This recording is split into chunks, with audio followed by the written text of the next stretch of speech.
తెలంగాణలో హైదరాబాద్కు ధీటుగా వరంగల్ అభివృద్ధి చెందుతుందని అనుకుంటే జిల్లాను ఆరుముక్కలు చేసి కేసీఆర్ అన్యాయం చేశారని తెలంగాణ ఉద్యమకారుల ఐక్యవేదిక కన్వీనర్ ప్రొఫెసర్ కూరపాటి వెంకటనారాయణ అన్నారు.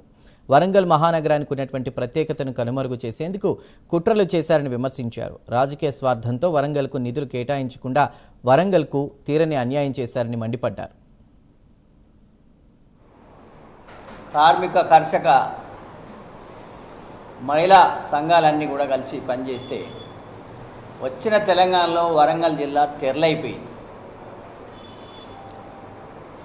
కేవలం ఒక కుటుంబానికో లేకపోతే ఏదో దురాశపరులైన రాజకీయ నాయకుల యొక్క లబ్ధి కోసమే తెలంగాణ రాష్ట్రం వచ్చినట్టుగా వరంగల్ ఉమ్మడి జిల్లా అభివృద్ధిని చూస్తే మనం అర్థమవుతుంది.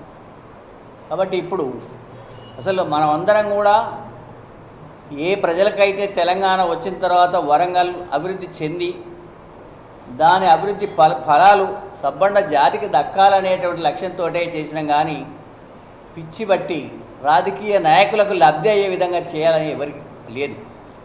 కానీ జరిగిన పరిణామం ఏంటంటే వరంగల్ చిన్నాభిన్నమైపోయింది.